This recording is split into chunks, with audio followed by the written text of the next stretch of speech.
جب گڑھا کھد گیا تو میں نے اپنی اس بچی کو گڑھے میں پھینک دیا۔ اے اللہ کے نبی جب میں پلٹا ہوں گھر آنے کے لیے، میری ماں میں کچھ منٹ آپ سے مخاطب ہونا چاہتا ہوں، غور سے میری بات سنیے۔ رسول اللہ صلی اللہ علیہ وسلم نے جب نبوت کا اعلان کیا اس وقت آپ کی حالت کیا تھی؟ اگر کوئی تاریخ والا بیان کرتا تو لوگ اسے جھٹلا سکتے تھے۔ قرآن نے جو نقشہ کھینچا ہے عورت کا مقام سماج میں کیا تھا، عورت سماج میں کیا حیثیت رکھتی تھی، قرآن نے جو منظر کشی کی ہے شاید اس سے سچی کوئی تصویر نہیں ہو سکتی۔ قرآن کہتا ہے اذا بشر احدهم بالانثى ظل وجهه مسودا وهو كظيم يتوارى من القوم من سوء ما بشر به ايمسكه على هون ام يدسه في التراب۔ جب کسی سے کہا جاتا تھا کہ بھائی تیرے گھر لڑکی پیدا ہوئی ہے تو وہ تلملا اٹھتا تھا، اس کا چہرہ کالا پڑ جاتا تھا شرم سے، وہ اندر اندر گھٹتا رہتا تھا، ان لوگوں کے سامنے وہ نکلتا نہیں تھا کہ بازار جاؤں گا، محلے میں جاؤں گا، لوگ کہیں گے یہ لڑکی کا ابا آ رہا ہے، اس لیے وہ گھر میں چھپ کر رہتا تھا۔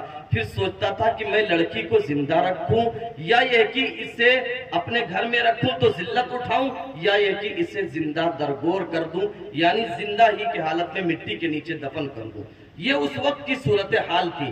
مسند دارمی حدیث کی ایک کتاب ہے، ایک صاحب اللہ کے رسول صلی اللہ علیہ وسلم کے پاس آتے ہیں اور وہ کہتے ہیں کہ اللہ کے نبی کیا اللہ میرا جرم بھی معاف کر دے گا؟ اللہ کے رسول صلی اللہ علیہ وسلم کہتے ہیں جرم تو بتاؤ۔ وہ کہتے ہیں بہت بڑا جرم ہے، مجھے لگتا ہے کہ معاف نہیں کرے گا۔ اللہ کے رسول صلی اللہ علیہ وسلم کہتے ہیں جرم تو بتاؤ۔ پھر جب اس نے جرم کی داستان بتائی ہے میری ماں سنیے، کیسا باپ تھا وہ۔ اس نے کہا میں سفر پر گیا تھا، میرے گھر ایک لڑکی پیدا ہوئی، میری اہلیہ نے اس کی تربیت کی، وہ بچی بولنے لگ گئی جب میں سفر سے واپس آیا۔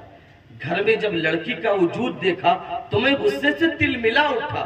اب میں بہانہ ڈھونڈتا تھا کہ کیسے میں اس بچی کو ماروں اور کیسے اس کو دفن کروں۔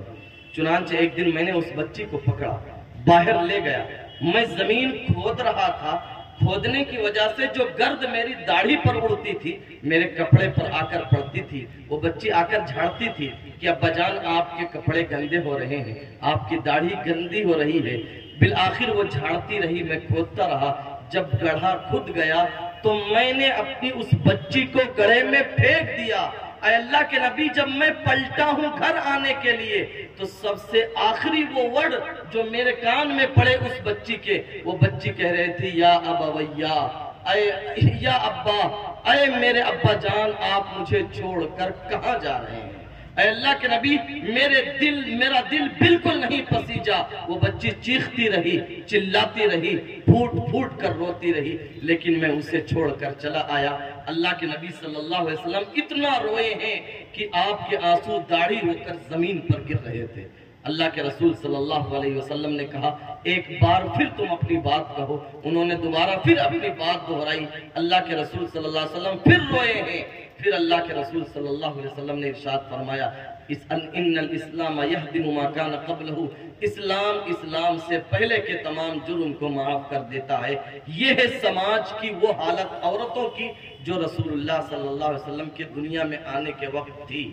پھر آپ جب دنیا میں آئے تو آپ نے عورتوں کو عزت دی کہ وہ بیٹی جو گڑھے میں چیخ رہی تھی، اپنی زندگی کی بھیک مانگ رہی تھی، اللہ کے رسول صلی اللہ علیہ وسلم نے ارشاد فرمایا اگر کوئی 3 بیٹیوں یا 3 بہنوں کی یا 2 بیٹیوں یا 2 بہنوں کی، صحابی رسول کہتے ہیں اگر ایک کے بارے میں پوچھا جاتا جب بھی یہی جواب ہوتا کہ کوئی 2 بیٹیوں کی پرورش کر لے، 3 بیٹیوں کی پرورش کر لے، 2 بہنوں کی پرورش کر لے تو پھر وہ جنت میں میرے ساتھ ہوگا۔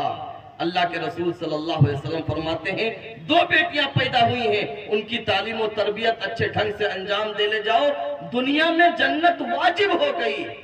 یہ گارنٹی محمد ابن عبداللہ دیتے ہیں، جنہوں نے 2 بچیوں کی تربیت کر لی ان کے لیے جنت واجب ہے۔ یہ کون بچی تھی؟ یہ وہ بچی تھی جسے لوگ زندہ درگور کر رہے تھے۔ آپ ایک اس پوائنٹ پر غور کیجئے کہ آپ صلی اللہ علیہ وسلم جس معاشرے میں آئے وہاں لڑکا اچھا سمجھا جاتا تھا، لیکن آپ کے یہاں لڑکوں کو پھر بھی زندہ نہیں رکھا گیا۔ اللہ نے دیا تو لیکن پھر چھین لیا۔